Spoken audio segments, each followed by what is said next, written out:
La semaine dernière, je postais cette vidéo-ci qui marquait l'ouverture d'une nouvelle mini-série de vidéos sur ma chaîne dans laquelle j'aimerais traiter des violences faites aux enfants et plus précisément des violences domestiques intrafamiliales. La semaine dernière, j'ai dit que la prochaine vidéo parlerait du sentiment d'amour ou pas qu'un enfant peut ressentir envers un parent ou des parents maltraitants, et de la complexité que ça implique que d'aimer en fait quelqu'un qui nous fait du mal, et d'autant plus quelqu'un qui est censé assurer notre survie. Le truc, c'est qu'en lisant les commentaires et les retours que j'ai eu sur Instagram suite à cette vidéo, j'ai remarqué qu'il y avait plein de gens pour qui c'était pas clair en fait ce que ça voulait dire, la violence morale, psychologique, etc. et qui avaient du mal en fait à vraiment différencier, déjà à définir ce que c'est la violence et pourquoi on met ce mot-là sur ces actes-là, comment on sait reconnaître ou pas la violence, comment on différencie la violence sexuelle de la violence économique, de la violence morale, de la violence physique, etc. C'est pourquoi dans cette vidéo, on va parler exclusivement de violence psychologique, de violence morale, en tout cas de la forme concrète qu'elle peut prendre, de pourquoi ça devient de la violence et surtout des conséquences que ça peut avoir sur une personne à travers le prisme de mon expérience. Là, j'ai pas lu d'études, j'ai pas regardé de statistiques, y a rien là de théorique dans ce que je vais raconter. Tout ce que je vais dire dans cette vidéo, c'est le fruit du constat de mon propre vécu, de mes 8 ans de psychothérapie et de tout ce que j'ai pu comprendre en fait de cette expérience. Déjà, faut savoir que, en tout cas en ce qui me concerne, jusqu'à très tard, j'ai considéré que la violence n'était que physique. C'est-à-dire que avant d'arriver dans le cabinet de ma psy à mes 18 ans en 2015, pour moi la violence ce n'était que les coups, les blessures, les bleus, etc. Et tout ce qui était en dehors de ça ne pouvait pas être considéré comme tel, tout simplement parce que c'était un impensé. Ça veut dire que c'était même pas quelque chose que j'avais remis en question dans ma vie, je m'étais jamais posé la question de si ce que je vivais était effectivement de la violence ou pas, puisqu'en fait c'était ma normalité. Et ça c'est déjà un point important à prendre en compte, c'est que pour beaucoup d'enfants qui ont grandi dans des environnements familiaux maltraitants, souvent on n'a pas connu grand chose d'autre. Ça veut dire que on a du mal à évaluer et à comparer nos situations avec celles d'autrui, puisque tout simplement pour nous tout le monde vit le même quotidien, et donc on a du mal à prendre du recul et se dire c'est quand même pas très normal ce qu'on me fait vivre à la maison, tu vois. Et souvent pour nos propres parents c'est aussi normal. Ça veut dire que eux, après, à nouveau, psychologie de comptoir, on met le contexte qu'il faut. Hein. Mais moi, en discutant avec ma mère, même avec mon père ou ma tante, etc., c'est vrai que pour eux, remettre en question les choses en disant « Non mais c'est quand même de la violence ce qui se passe dans cette maison », c'est bizarre parce qu'en fait, souvent pour eux, le climat était le même, voire pire. Et donc, ça rajoute de la complexité à la compréhension de la situation. Alors attention, moi je ne suis pas pour être en mode susceptibilité totale, offense totale, pour un oui ou pour un non, vivons dans un monde aseptisé et safe, où tout le monde est tout le temps protégé, parce que déjà de 1, je crois pas que c'est possible en fait, et que ce soit même quelque chose de souhaitable dans un monde avec des êtres humains complexes et nuancés et tout ce que tu veux. Donc je ne suis pas pour un discours dans lequel vraiment, genre il faut éviter toute forme de souffrance aux enfants tout le temps, qu'il faut jamais qu'ils soient confrontés à des sentiments désagréables ou je ne sais quoi, enfin c'est pas du tout ça mon discours. Et d'ailleurs je suis aussi du genre à trouver ça agaçant quand des gens vont mettre le mot violence pour un oui ou pour un non dès que l'occasion se présente. Je pense notamment aux interactions qu'on peut avoir en ligne avec des gens qui sont pas d'accord avec nous et qui vont interpréter comme de la violence le fait que tu sois pas d'accord avec eux, que tu partages pas leur manière de penser, que tu sois pas d'accord avec leurs arguments, etc. C'est pas du tout ce que je dis. À nouveau, il y a un juste milieu à trouver entre banaliser totalement la maltraitance et s'insurger pour un oui ou pour un non à la moindre occasion.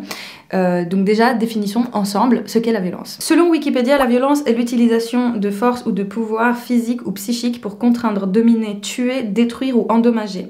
Elle implique des coups, des blessures, de la souffrance ou encore la destruction de biens humains ou d'éléments naturels. Ici, ce qui va nous retenir l'attention, c'est les mots contraindre, dominer, tuer, détruire ou endommager. La violence, elle peut être ponctuelle comme elle peut être répétée. Dans les cas de maltraitance psychique, psychologique, morale, peu importe le mot que tu veux mettre dessus, il y a une dimension supplémentaire à prendre en compte, puisque comme elle est moins,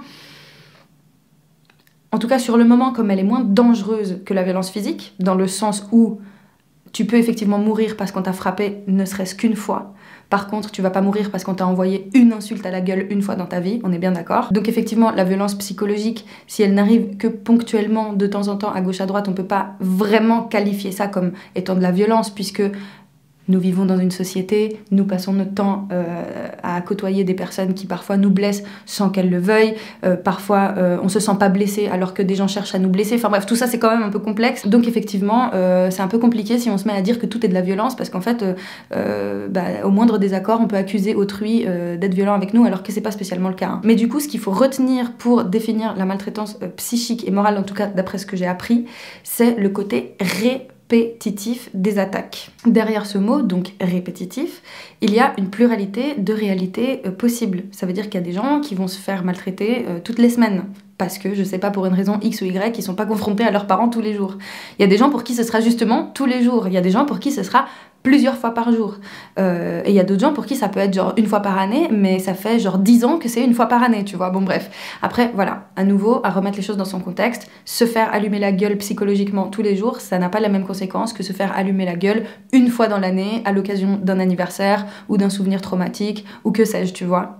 On nuance tout ça. Donc non seulement il y a une répétition sur du long terme, deuxième élément important, et surtout aussi une intensification de la violence. Alors elle n'est pas toujours flagrante, parce que des fois cette maltraitance elle peut perdurer sur les années. Par exemple, en ce qui me concerne, on peut parler de carrément 2 décennies de relations maltraitantes, puisque ça a commencé à vraiment se calmer vers mes 20 ans, et qu'en fait avec mon père j'ai jamais connu autre chose que cette relation maltraitante toute ma vie, donc voilà, c'est l'équivalent de mon existence, tu vois.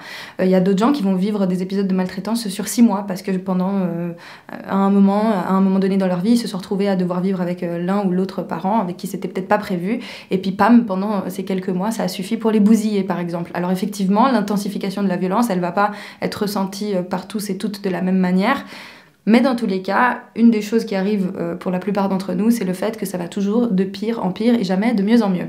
Et le peu de fois où on respire un petit peu et on se dit « Ah, tiens, est-ce que là, y a un changement qui s'est produit? Est-ce que là, je peux espérer que les choses aillent mieux? Visiblement, les choses sont en train d'évoluer. » Et ben, le peu de fois où ce genre de petit espoir arrive, très souvent, c'est rattrapé par un énième acte encore plus violent que les précédents qui vient casser l'espoir d'avoir la paix. Parce que oui, c'est un autre élément à prendre en compte, même dans une relation dans laquelle tu te fais maltraiter, la personne peut te donner des moments de répit, peut même parfois te montrer des actes d'amour, elle peut même le faire souvent, et ça c'est encore une autre dimension qui complique les choses. Cette personne n'est pas tout le temps maltraitante avec toi, et ça rend les choses... Comment dire En fait, ça rend fou. Pour être honnête, je pense que c'est vraiment le mot, ça rend fou, parce que juste, comme t'es tout le temps dans l'attente que ça s'arrête, bah, le peu de moments où tu peux un petit peu respirer, bah, tu t'accroches vraiment comme une puce à l'idée que c'est bon, ça y est, cette fois c'est la bonne, ça va aller mieux, et puis dès qu'on t'en remet plein la gueule, et ben t'es dans un truc de passer d'un extrême à l'autre en continu, bref, et ça finit par vraiment rendre fou. Comme je l'ai dit dans la première vidéo, mon père ne m'a jamais levé la main dessus, il ne m'a jamais touché d'une manière qui était inadaptée, enfin bref, il a jamais eu d'acte physique envers moi qui soit problématique. J'ai déjà été frappée dans ma famille, méchamment, pas juste, vas-y, une claque une fois parce que je ne sais pas quoi. Non, vraiment, ça m'est déjà arrivé de me faire bien ma rafle la gueule, mais c'est pas ça, personnellement, qui m'a le plus marqué dans mon histoire. Ce que je veux dire, c'est que alors que je pensais que la violence n'était que physique, eh ben, je me rendais bien compte que ce qui me faisait plus souffrir, c'était pas tant le peu de fois où je m'étais fait allumer la gueule, mais c'était plus les mots qui résonnaient dans ma tête et les phrases en fait que mon père pouvait m'adresser sans qu'il y ait pourtant aucun coup. Et du coup, ça a créé une dissonance en moi dans laquelle je me rendais bien compte que ce qui me faisait souffrir, c'était plus des regards, des mots, des cris, ce genre de choses, que ça me hantait plus et que ça me rendait plus triste au quotidien et que ça me faisait plus de mal que les fois où on m'a tapé. Et quand je dis on s'en fout de qui, mais genre ça m'est arrivé plusieurs fois. Et pourquoi c'est important pour moi de relever ça? Tout simplement pour qu'on prenne vraiment en compte concrètement les conséquences que ça peut avoir ce type de violence sur quelqu'un. Parce que un coup, on peut, pas toujours, hein, mais on peut éventuellement voir des traces. Souvent même les parents maltraitants vont faire en sorte de frapper leurs enfants à des endroits stratégiques pour pas qu'on puisse remarquer qu'ils ont des bleus, qu'ils ont des coupures, qu'ils ont des brûlures sur le corps, etc. Donc en fait, comme les coups peuvent laisser des traces, et souvent laissent des traces, ils peuvent être placés stratégiquement sur quelqu'un pour que voilà, on dissimule le plus possible le fait que cette personne vit de la violence. Par contre, les mots, ça ne laisse jamais de traces. En tout cas, pas de la part du bourreau. C'est-à-dire que les seules traces que tu peux percevoir, c'est toi, dans ta chair, dans ton cerveau, dans ton cœur. Des traces qui parfois vont se matérialiser parce que certaines personnes vont carrément en venir à se faire du mal physiquement à cause de la souffrance psychique. Donc voilà, j'ai pas besoin de te faire un dessin, mais je pense que tu vois de quoi je parle. Ça veut dire que, à moins que tu aies enregistré l'interaction ou qu'il y ait eu un ou une témoin dans l'interaction, tu peux pas prouver ce qu'on t'a dit. Mais du coup, c'est encore plus vicieux parce que, comme ça laisse pas de traces, y a tout l'espace possible pour l'interprétation. Ça veut dire que, autant du côté de la personne maltraitante que du côté de la personne maltraitée, on peut avoir des moments où on se dit que, en fait, si ça se trouve, c'était un mauvais rêve. Que, en fait, si ça se trouve, on s'est trompé, c'est pas arrivé comme on le pensait, c'est juste un souvenir qui a été déformé. Où on peut passer notre temps à être dans le déni, de se dire non, mais cette personne n'a pas vraiment dit ça, ou elle avait pas telle intention, etc. Donc ça laisse vraiment la place à l'interprétation. Et je dis pas que c'est pas le cas dans les cas de violence physique, c'est tout à fait le cas, ça peut être tout pareil, mais il y a quand même c'est quand même des circonstances très différentes. Et je sais que ce que je m'apprête à dire là tout de suite, ça peut être très choquant pour certaines personnes. D'ailleurs, il y a notamment une personne sur Insta qui m'a fait savoir que ça l'avait très déçue de voir que j'avais pu penser ce que je m'apprête à dire. Mais en fait, c'est la réalité, et c'est la réalité d'autres gens aussi qui ont vécu et de la violence physique et de la violence psychique. C'est que pour beaucoup d'entre nous, les mots parfois ont fait plus mal que les coups. Évidemment, je pense pas que je dirais ça si la forme de violence que j'avais le plus subie était de la violence physique. Bien sûr que j'aurais évalué les choses d'une manière différente, je pense.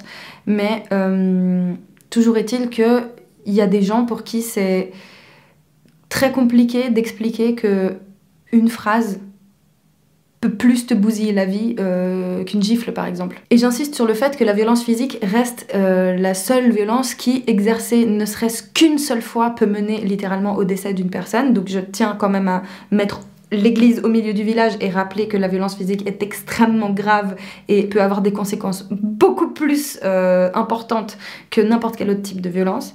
Évidemment, on rappelle qu'en France, quand même, c'est un enfant qui décède tous les 5 jours à cause de son foyer maltraitant, en fait, que ce soit un parent, un grand frère, peu importe, mais il y a un enfant qui meurt tous les 5 jours en France à cause de ça. Donc vraiment, j'insiste pour dire que c'est pas pour minimiser, mais du tout, et c'est pas pour dire que c'est moins grave ou quoi, mais loin de là, bien au contraire. Mais c'est plus pour souligner le fait que les conséquences de l'exercice de ce type de violence, qui est donc immatériel, morale, psychique, etc., les conséquences sont très concrètes et peuvent être ressenties même plus fort et de façon plus douloureuse que parfois la violence physique. Et je sais qu'il y a beaucoup de gens pour qui c'est le cas, mais qui osent pas du tout le dire, parce que c'est vrai que là, comme ça paraît aberrant. C'est vrai qu'on pourrait se dire, mais ça n'a aucun sens, c'est pas très logique. Et si, en fait. Justement, dû au caractère très vicieux et très remettable en question, entre guillemets, de ce type de violence, ça fait qu'elle peut durer sur du très très très long terme sans jamais être identifiée comme telle.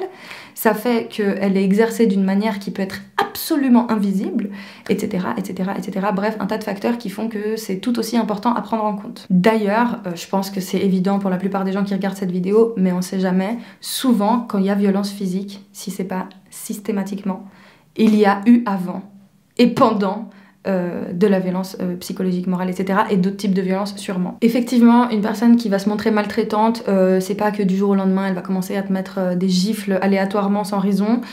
Souvent elle t'a bien travaillé le cerveau avant, elle t'a bien rabaissé, elle t'a bien niqué ton estime de toi et tout, pour qu'un jour elle en arrive à se dire tiens, je peux lui mettre une tarte, et cette personne ne va rien faire. Enfin, c'est tout un système qui s'installe, et d'ailleurs c'est quelque chose qui a été très bien décrit, notamment pour parler des violences conjugales, avec 4 phases spécifiques, la lune de miel, le machin, le truc, enfin bref, là je les ai pas en tête, mais voilà, c'est des choses qui sont assez connues, qui sont bien étudiées, notamment en psychologie et tout, donc voilà, je te laisserai t'informer de ce côté-là si t'as envie d'approfondir. Tout ça pour dire que maintenant je vais donner des exemples très concrets de comment se manifestait cette maltraitance, en tout cas pour moi. Comme je l'ai déjà dit à plusieurs reprises, moi je n'ai jamais connu d'autres relations avec mon père que celle que je vais décrire là maintenant. Alors effectivement, elle a évolué dans le temps, elle a pris plusieurs formes, il y a eu des moments où ça a été plutôt calme et d'autres moments où c'était complètement la merde. Mais dans tous les cas, disons que aussi loin que je m'en souvienne, depuis que je suis née en fait, j'ai le souvenir d'un père extrêmement tyrannique et maltraitant, pas que avec moi en fait, avec ma mère, avec ma sœur, avec les autres personnes qui vivaient avec nous, mais il faut quand même reconnaître qu'il y avait quelque chose de très spécifique avec moi, quelque chose de l'ordre de l'acharnement. Ça veut pas dire que j'ai pas eu des moments où je l'ai aimé, où j'ai eu besoin de lui, où j'ai aimé notre relation, où j'ai eu de l'espoir que les choses aillent mieux, etc. hein. C'est arrivé ces moments-là, il y a même eu des moments où j'étais convaincue que c'est bon, ça y est, c'était derrière nous et qu'on était passé à autre chose. Mais c'est pas parce qu'il y a eu des moments comme ça que du coup ça annule le fait que de manière générale, globalement, cette relation était maltraitante et violente. Donc, de mes 0 jusqu'à mes 7 ans, c'est-à-dire le divorce de mes parents, j'ai des souvenirs, par exemple, de mon père qui crie aléatoirement dans la maison, comme ça, sans raison. Et quand je dis qu'il crie, c'est pas des cris de joie, c'est pas des cris d'excitation, c'était des cris de haine, des cris de tu m'énerves, tu m'emmerdes, des cris en fait pour te tyranniser, pour te faire peur, en fait, tout simplement. Et pourquoi aléatoire? Tout simplement parce que on vivait constamment dans l'imprévisibilité. C'est-à-dire qu'il y a des moments où on pouvait se dire ah, il a l'air plutôt de bonne humeur, aujourd'hui c'est une bonne journée, tant mieux, etc. Puis en fait, tu ne sais pas pourquoi, vraiment d'une seconde à l'autre, sans raison, bra dans ta gueule, tout reposait sur l'imprévisibilité. Et c'est ça qui rendait les choses terrifiantes, c'est-à-dire que tu n'as jamais la paix, puisqu'en fait, comme tu sais que ça peut sortir à n'importe quel moment, pour n'importe quelle raison, et souvent des raisons de merde, eh ben, t'es tout le temps sur le qui-vive à te demander... si tu fais ça, si tu dis ça, si tu demandes ça et tout, est-ce que tu vas te faire gueuler dessus? Donc déjà, le fait de se mettre à hurler sans raison, c'est pour installer un climat de terreur à la maison, puisque on crie pas sur les gens, en fait, habituellement, quand on n'a rien à leur reprocher ou quand ils nous font pas de mal. Et en fait, j'ai même envie de te dire, même quand quelqu'un te fait du mal et même quand t'as quelque chose à reprocher à quelqu'un, t'es pas obligé de hausser le ton, systématiquement. Bref, forcément, dans cette logique d'imprévisibilité, il y a le fait que la personne change d'humeur de façon complètement soudaine et t'accuse, toi, d'être à l'origine de ce changement d'humeur. À nouveau, moi, j'ai 4 ans, je me souviens que mon père, pour une raison XY, c'était sûrement parce que son équipe préférée au foot avait perdu, se met d'une humeur massacrante et va m'accuser, moi, de l'emmerder parce que, du haut de mes 4 piges, je fais trop de bruit, je fais trop chier avec mes jouets, je demande trop d'attention, je le distrais ou je ne sais quoi, et c'est ça qui justifierait pourquoi il est en colère et non pas son caprice de merde par rapport au sport, par exemple. Dans ces cas-là, clairement, la personne maltraitante, elle est incapable de se remettre en question, puisqu'en fait, c'est par le fait de t'accuser toi qu'elle alimente son déni. Ça veut dire que va essayer de dire à cette personne qu'en fait, elle a changé d'humeur pour X, Y raison, et va essayer de la thérapiser. Non, ça ne marche pas, parce que pour elle, c'est toi l'origine de ses problèmes. C'est toi l'origine de pourquoi ça va mal dans sa vie. C'est toi, en fait, qui gâche son existence. Donc, en fait, absolument tout ce qui va pas dans le sens de ce qu'elle voudrait va être attribué à ta personne. Dans tout ça, on peut inclure les phrases qui visent à rabaisser, et ces phrases n'ont pas besoin d'être ponctuées d'insultes quelconques ou d'une agressivité explicite. Hein. Ça peut être... des phrases qui, comme ça, lues hors contexte, peuvent être absolument inoffensives, mais dans un contexte de maltraitance, qui peuvent être assassines, et je pèse mes mots, vraiment, ça peut tuer quelqu'un de dire des trucs comme ça. Mais là, comme exemple, j'ai celui d'une abonnée qui m'a écrit récemment pour me dire que elle souffrait de troubles du comportement alimentaire, et ses parents n'étaient pas du tout compréhensifs avec ça, et ils aidaient en rien. Et donc, un de ses parents, plutôt que de se montrer soutenant et bienveillant, il a décidé de l'appeler avec le nom d'une marque de sac poubelle. Voilà. Pour en revenir à mon histoire personnelle, moi, les phrases rabaissantes que j'entendais souvent concernaient ma folie. Parce que il avait une fâcheuse tendance à vouloir relever le fait que j'étais instable. On se demandait pourquoi quand même, hein. Sûrement pas à cause de lui, de relever le fait que j'étais incontrôlable, hystérique, instable, etc. Et donc que j'étais folle. Et du coup, c'est bien pratique de présenter les choses comme ça, parce que du coup, comme je suis folle, eh ben, il faut me contrôler. Et il faut être encore plus autoritaire et tyrannique avec moi, puisque je suis incontrôlable. Tu comprends le cercle vicieux qui s'installe? On peut rajouter évidemment les menaces. Ça peut être des menaces de t'abandonner alors que t'es littéralement un enfant en bas âge.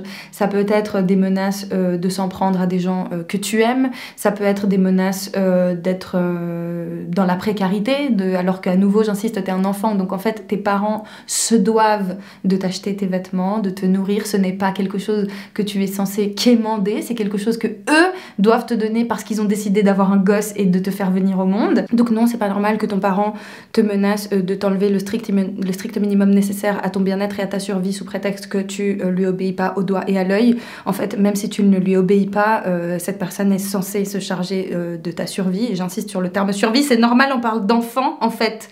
Les enfants sont des adultes qui puissent en prendre soin littéralement crève.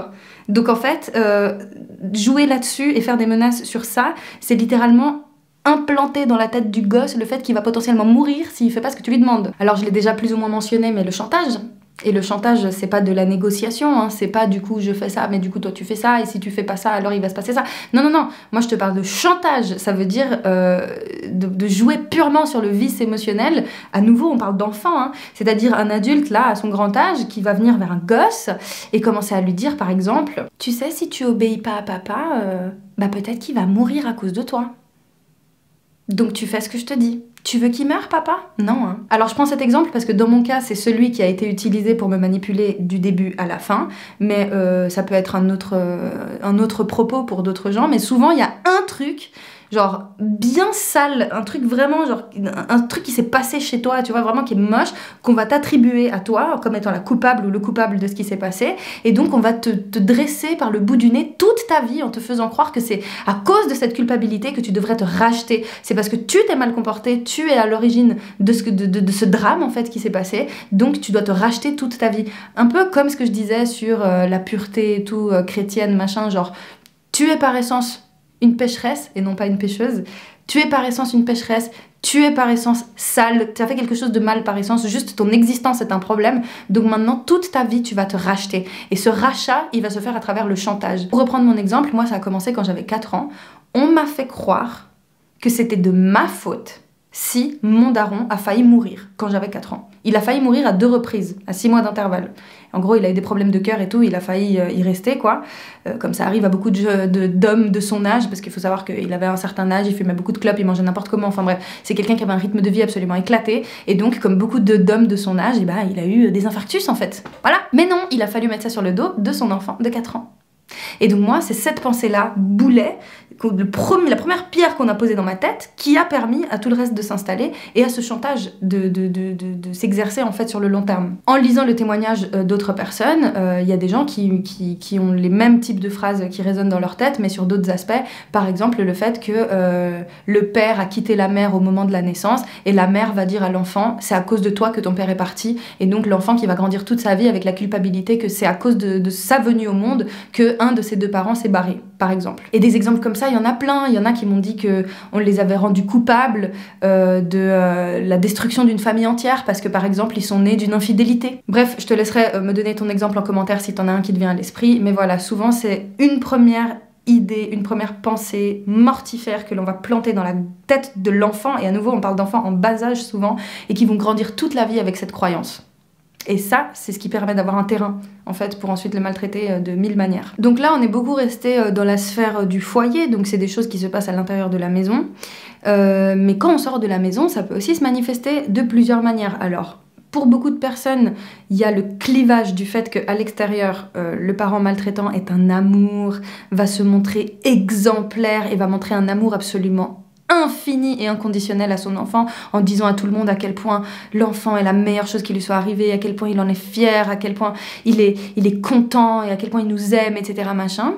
Et ce clivage, du coup, il va déstabiliser encore plus le gosse, puisque, en fait, si clivage il y a, il va être face à un parent qui montre des visages différents, à nouveau aléatoirement, comme ce que je disais sur le côté imprévisible au début. Et donc ils savent pas sur quel pied danser, parce que un coup ils sont érigés au rang de demi-dieux qui méritent absolument de conquérir le monde et tout ce que tu veux, et la minute d'après, une fois le pas de la porte passé, qui vont être la dernière des merdes et qui méritent de crever en fait. Et du coup ça, à nouveau, ça rajoute de l'instabilité dans la tête de la personne maltraitée. Et au contraire, il y a des parents qui vont pas du tout marquer ce clivage et qui vont juste continuer de se comporter comme des grosses merdes à l'extérieur devant tout le monde, même avec leurs gosses.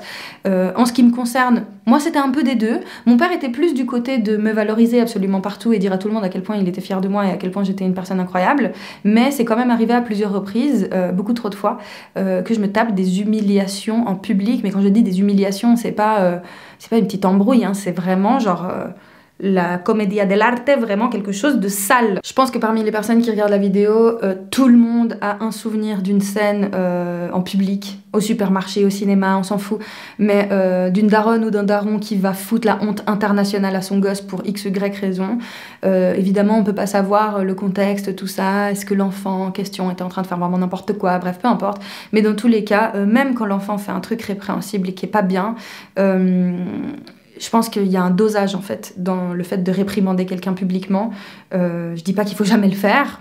À nouveau, je ne suis pas pour un monde aseptisé, désinfecté, dans lequel aucune forme de désaccord et de violence n'existe, non. Mais par contre, je pense que beaucoup de parents profitent de ces moments de tension-là pour vomir leur désespoir sur leur gosse. Et à nouveau, moi je suis pas là pour juger le taf de parents, hein, parce que je suis pas parent moi-même, je me rends pas compte à quel point c'est dur et tout.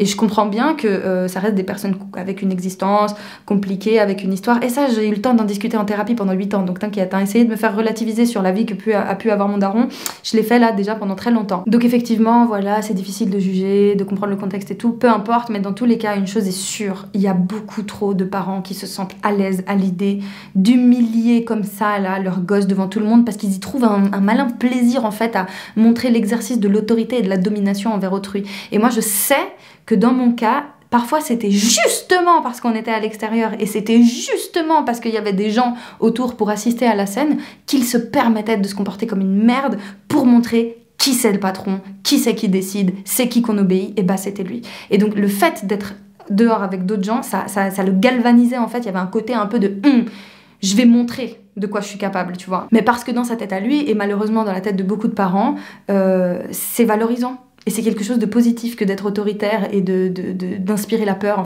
fait chez ses enfants. Sauf qu'en fait, on n'est pas à l'armée. En fait, on n'est pas au travail. Et en fait, j'ai envie de te dire, même dans ces circonstances-là, en fait, qui continue de penser que c'est ça qui crée des relations humaines saines? Enfin, je veux dire, bref. Bon, la liste commence à se faire longue, mais il y a quand même un dernier point que j'aimerais relever, c'est le gaslighting. Alors, oui, c'est encore un mot en anglais pour dire un truc qu'on pourrait dire en français, mais je sais pas quelle est la traduction précise de gaslighting. En gros, c'est un processus psychologique par lequel on va faire en sorte qu'une personne se remette en question alors qu'elle n'est pas censée le faire. C'est très mal expliqué. On va prendre un exemple, ce sera plus facile. Une personne maltraitante va te lancer des insultes. Toi, tu vas mal le vivre, tu te casses, tu pleures dans ton coin, tu reviens un peu plus tard. Et là, quand tu vas essayer de parler de ça et de dire pourquoi tu m'as insulté, la personne, elle va te répondre « Mais c'est jamais arrivé. Mais t'es complètement folle, ma fille. Mais t'as dû faire une sieste et t'as fait un cauchemar, c'est bizarre, mais non, mais je t'ai pas insulté. » Ça, c'est du gaslighting. En fait, c'est vraiment une manière de faire en sorte que la personne doute de son propre jugement et surtout qu'elle s'attribue à elle les raisons de pourquoi elle va mal et non pas à toi. Ça veut dire que non seulement tu vas nier la violence que toi t'as exercée, mais en plus de ça, tu vas lui faire croire que c'est elle qui est à l'origine de cette violence. Et ça, c'est encore plus vicieux. Exemple classique, notamment dans les cas de violence conjugale, tu m'as énervé au point que j'ai eu besoin de te frapper. Gaslighting, c'est ta faute si je t'ai frappé. Donc là, j'ai même pas nié que je t'avais frappé, je suis en train de dire que c'est toi à l'origine de mon coup. C'est encore plus hardcore de vice. En gros, voilà, cette liste-là, c'est celle que j'ai pu identifier jusqu'à environ mes 10 ans. Et ensuite, quand j'ai commencé à vraiment avoir le rythme de vie avec ma maman, que je voyais de moins en moins mon père, etc., et ben ça a commencé à prendre une autre forme. Alors déjà, tout ce que j'ai cité avant n'a pas changé, ça a continué de se produire même de façon de plus en plus récurrente. Mais là, des nouveautés se sont rajoutées dans cette mise à jour. C'est le fait, par exemple, de ne pas avoir le droit à une quelconque forme de vie privée. Alors déjà, avant, j'aurais pu le mentionner. Les enfants, même en bas âge, ont le droit d'avoir une intimité, un monde intérieur, un jardin secret, une vie privée. Même eux, oui, même les enfants en bas âge. Mais j'ai tenu à le mettre dans cette partie-là, précisément, puisque lors de la préadolescence, autour de tes 11-12 ans, bah, c'est un peu le moment, voilà, ton corps il commence à changer, tu commences à côtoyer d'autres types de groupes sociaux, c'est ce qu'on appelle la socialisation secondaire en sociologie, bref, et du coup, voilà, progressivement, t'essayes de te construire comme un être humain autonome, indépendamment de tes parents. Tu vois, t'es plus dans la dépendance commasse là de ma survie dépend d'eux et en fait s'ils ne sont pas là je vais mourir. Non, non, à ce moment-là tu commences à capter que tes parents ils peuvent avoir des défauts, que ce sont des êtres humains à part entière, ce ne sont pas juste des parents, ce ne sont pas des dieux, tout ça. Donc bref, il se passe quand même un truc dans lequel tu commences à voir un peu le monde tel qu'il est, à déconstruire un peu la glorification totale de tes parents et à vouloir justement trouver ton identité personnelle. Eh ben non, t'as pas le droit. Et si t'as l'audace, et si, mais mon Dieu, enfin, si t'as la mauvaise idée que d'essayer de préserver une forme d'intimité, eh ben tu vas t'en prendre plein la gueule. Ce qui mène à une situation tragique dans laquelle du coup on se met à mentir. Parce qu'en fait, comme on peut pas dire ce qu'on ressent, ce qu'on vit, comme on peut même pas énoncer ne serait-ce que le besoin d'avoir une vie privée, eh ben on va faire semblant qu'on n'en a pas. Et on va mentir en fait sur la nature de ce qu'on fait, de ce qu'on aime, et c'est complètement tragique. Dans mon cas, ça se manifestait par le fait que mon père était au courant de certaines choses que je faisais sans que ça vienne de moi. C'est-à-dire qu'il allait littéralement questionner, fliquer des gens de mon entourage pour savoir avec qui j'étais, où je traînais, ce que je faisais, etc. machin, quand bien même j'avais décidé activement de m'éloigner de lui, par exemple. Il ne respectait pas cet éloignement et comme je suis sa propriété, eh ben, il pouvait se permettre de demander des comptes absolument à toutes les personnes avec qui je pouvais être pour avoir des informations sur moi. C'est une manière aussi de maintenir la personne constamment dans la subordination. Parce que ne pas respecter son droit à l'autonomie et la vie privée, c'est sous-entendre le fait qu'on la considère encore comme un enfant de qui il faut s'occuper sous toutes les coutures. Et qui ne peut pas se suffire à lui-même et qui ne peut pas survivre en fait par lui-même.